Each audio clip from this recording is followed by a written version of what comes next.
What's up, guys, and welcome back to Courtside Convos. Today's conversation, we're going to be talking about how did the Terry Rozier trade affect fantasy. What a trade. Right before the deadline, Terry Rozier was heating up. Definitely in trade talks. People thought that he would be moved. Didn't know how big of a Hornets contender they were going to be in the trade deadline. Kyle Lowry was definitely talked about. They said that he is 100% going to be moved for the Miami Heat, which is kind of interesting because I thought the Miami Heat would maybe do a bigger deal, try and go for DeJounte Murray maybe, but clearly they were out on a DeJounte Murray with the contract situation especially. That's why this trade was very interesting. I debated with my friends who won this trade. A lot of the lesser athletes guys, speaking of lesser athletes, go check out the channel if you want to see more content on me. And we debated on who won this trade. In my opinion, I said it was a pretty even trade. Maybe the Hornets, only because we'll have to see the situation with the pick. Yeah, if you don't know the deal, I didn't put in this slide, but I will definitely talk about it. It was Kyle Lowry and a 2027 lottery protected pick for Terry Rozier. And Terry Rozier right now has a potentially 4-year contract right now with the Hornets for $25 million a year, which is very crazy for a 29-year-old. But you don't know what he's going to do. I think he'll be the same, probably around with the Heat. We'll talk about that a little later. But Kyle Lowry obviously being really old, 1 year on his deal. That was set up for a perfect trade potential for asset-wise. But the thing that makes me think the Hornets could potentially win this trade, and we will not know till the 2027 season, is because the 2027 pick that is protected, if it is protected and the Heat are in the lottery, it becomes an unprotected pick in 2028. Which is insane, which is pretty crazy. So it's really interesting to see what could potentially be happening for the future to come. But I think the Hornets made a pretty decent decision to build around their youth and go for later assets. So let's begin. So first, how does this affect the main person in this trade, Terry Rozier? Somebody that has, you're going to see in a video in the future, an all-star season when it comes to fantasy. Hint, hint, what the video could be about. He's just been amazing. I think for what his ADP was, for what it's worth, Terry Rozier is definitely somebody that has been great for fantasy and especially for points leagues. I think he's been somebody that has really boosted it. People probably did not think Terry Rozier was a good player in their fantasy leagues, and if someone snagged him at the end of the rounds, you probably are going to be winning your league really good unless you've had bad injuries, bad stuff, whatever it might be. But he's definitely been someone that's been interesting. Could you say that's because of the LaMelo Ball trade? Could you say, or not trade, injury? Could you say that's because of how ball dominant the Hornets play? Whatever it might be, you could base on that. But how is this trade going to affect Terry Rozier? And in my opinion, it's going to hurt him a little bit. I genuinely think that this trade is going to hurt a little bit. And that might be because he's now playing on the Heat, which already have Tyler Hero, Jimmy Butler, Bam Adebayo, Jaime Jaquez has been very well for them. Whatever it might be, you know, Terry Rozier was only putting up those numbers when LaMelo Ball wasn't playing. Crazy numbers, I should say. But when he was still there, he would play decent numbers, okay numbers, wasn't terrible. So it's really interesting. What is he going to do on the Miami Heat, who's had some injuries recently, haven't been playing the best basketball as they are right now as a 6 seed, which they have the potential to be higher up. I really don't know. I think that with how everything's going, Terry Rozier, in my opinion, will be taking a slight hit to his value. Of some people call him a top 40 player. Some people call him a top 30 player I've seen. Whatever it might be, it's going to take a hit, I think, especially with the fact that, and we'll talk about this later with somebody. Actually, I'll talk about there later. We'll go to the next person now. Up next, Brandon Miller, and it is, for me, an easy rise on his ability. Brandon Miller was somebody that, you know, entering the season, people thought would be backing up Gordon Hayward, Miles Bridges, PJ Washington potentially, and makes sense. A young guy enter the league. Of course, he's going to probably take some time before he starts, and now he's starting to start for them, starting to play very, very well. Brandon Miller's an excellent player with his three-point percentage rate. Excellent player with his ability to get rebounds, play the small forward position or power forward position, honestly, for the Hornets. And this is a guy who they're going to focus on a lot when it comes to the future. It is going to be him and LaMelo Ball for the future ahead. I generally think that. I think it's worth to say that Brandon Miller is going to be pretty nice when it comes to the pairing with LaMelo too, where he has that shooter around him that it works well. That's the reason why they took him number 2 in the overall draft and not somebody like Scoot Henderson, is because Brandon Miller fit better. He fit well, worked out well, whatever it might be. So, with Terry Rozier gone, somebody that was definitely taking up a lot of touches, whatever it might be, and with the potential of Miles Bridges being gone in the trade deadline, PJ Washington, even Gordon Hayward, these are all players I think with Brandon Miller, I think they would play very, very well with. And in addition with Brandon Miller now being there, it kind of limited Brandon Miller's ability to play.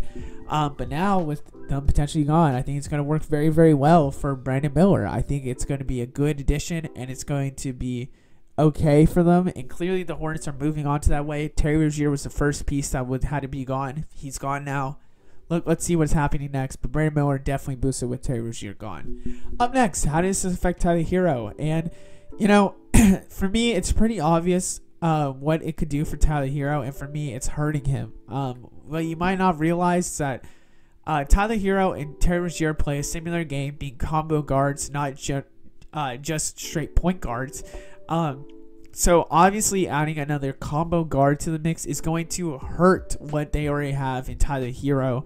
Because there isn't somebody that is that genuine playmaker for them. And that's what's taking up a lot of ideas from me, because when you add somebody with a similar skill set to the same team, now you're looking at competition against each other. I think Tyler Hero with Terry Rozier, there's been some injuries where Tyler Hero has gotten a lot of playing time. Kyle Lowry doesn't take a lot from Tyler Hero, but Terry Rozier might take a lot from a Tyler Hero. So it's going to be very interesting to see if potentially, the Heat are deciding, hey, these two are working. Yes, they're maybe not averaging the same as what they did, but they work well together and they play well together. But for example, they're not looking at the stat sheet saying, okay, they're not playing well statistically, but they're playing well for us to win. That's what they're going to be caring about. They're going to care about the wins rather than the stats that they're putting up. So with that in mind, I think that if we're looking at a fantasy point, I think Tyler Hero is going to be a little bit hurt, just slightly hurt from it. Up next, how did this affect LaMelo Ball, the second guard, the player that is going to be the number 1 player for the Charlotte Hornets? And for me, this is easily boosted. Terry Rozier took a lot away from LaMelo Ball. Yes, he probably helped him in the assist category. Yes, he probably helped some players to guard Terry Rozier other than LaMelo Ball. But the fact is that's still somebody next to him that is probably not helping totally when it comes to his fantasy production. Maybe that's helping him when wins, but it's not helping him when it comes to a fantasy point of view, where LaMelo Ball is going to have to it's going to rely on LaMelo a lot. I think rebound-wise, he's going to probably stay the same. Assist-wise, I think he'll go up more. Terry Rozier had a lot of assists that were with him. Points-wise even, I think LaMelo Ball is going to take some of those touches from Terry Rozier. Some of them are going to go distribute to, Brandon Miller, Mark Williams, young aspects of that part of the game for them. Really want to see how LaMelo Ball plays. I think he's going to be on the same production for maybe a little bit, and then later on ramp up to a big production for LaMelo. But I think it's going to take some time, because their intent with all these trades are to lose. Their intent to lose, their intent to develop the youth. It just makes sense to develop the youth you already have. Don't overdo all the youth, because we've seen teams overdo youth and it doesn't work. And just see how everything works. I think LaMelo Ball will be excellent, and this is easily another boost for me. Last but certainly not least, how did this affect the other notable Heat players? So there's 3 here I want to talk about individually, and they all kind of fall in the same category where yes, they could fall. Yes, they could boost. Yes, they could stay the same. And that's kind of what I said. I feel like that they're either going to be hurt or stay the same. They're going to not be boosted by this. They're going to be hurt or stay the same. We'll talk about Bam first. Bam Adebayo has had a career season, it feels like, where he is playing out of his mind when it comes to his playmaking ability.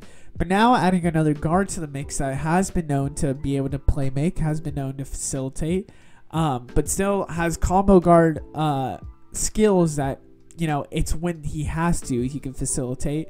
Does this take away from Bam Adebayo's playmaking this season? And for me, I think it's going to stay the same. I don't think it's going to be too much of a drastic ability where, it's going to be rounded out where they'll know Bam Adebayo is going to be fine. But we don't know 100%. And with that in mind, I really just want to say that I think it's going to be the same. But if anything, it could hurt his value just slightly with a full team back. I didn't add Jimmy to here because I think Jimmy Butler will be fine and will be okay with whatever happens. Bam Adebayo being that second star right now, or maybe you count him as the number one star and Jimmy's the second star, whatever it might be. I don't want to step on Heat fan territory. Bam Adebayo is clearly a great player, and I don't think his playmaking will be hurt that much. Next, we'll be looking at Jaime Jaquez, adding another star to the mix. Is Terry Rozier a star? In my opinion, probably a star. Now you have Terry, Tyler, Jaime Jaquez probably starting, Jimmy, unless you want to put Jimmy at the 3 and Jaime at the 4. Then Bam. Does it hurt being that kind of fifth guy there now? Maybe a little bit. I think his value could be hurt a little bit. But if you're really starting Jaime Jaquez in a huge league, that's understandable. But if it's like a 10 or 12 man, a little crazy sometimes. But I definitely think that he'll be okay once he comes back from injury. He might take away from the other players, whatever it be. And that being said, leads me to my next point. Jaime Jaquez coming back from injury is going to hurt Duncan Robinson horribly. If you are starting Duncan Robinson right now, chances are here soon you're not going to be. You might have to even drop him because with the fact of with all these players here and Duncan Robinson kind of being that guy that, they already have Kevin Love, Josh Richardson, Thomas Bryant. I don't really know the minutes. I don't watch Heat games that much, truthfully. But Duncan Robinson is going to have to fall because with all of these players and adding another player in that did not matter, some touches are going to be taken away. And I think a lot of them are from Duncan Robinson, who has excelled with people being in injury. So it's going to be very, very, fun to kind of see what are the Heat going to do? What are they going to do? Is it going to be a takeaway from Jaime, which I don't think you should. I think you should try and develop him. Is it going to be a takeaway from Tyler? Is it going to be a takeaway from Duncan? And I think they're ultimately going to go Duncan Robinson, even though they consider him untouchable, which I think is just a setup for we have a big trade in mind, and he's going to be the contract we're going to use for it. I think it's going to generally be hurt. Out of all these three, the person that's probably going to hurt the most is Duncan Robinson. The people that are probably going to stay the same the most is Bam, and the person that it's right there in the middle is Jaime Jaquez. So we'll have to see what happens. But other than that, I hope you guys enjoyed the video. Thank you for joining another kind of episode, just general video about Courtside Convos. More content on lesser athletes where I'll be at. Other than that, I hope you guys enjoyed. I'll see you in the next one. Goodbye.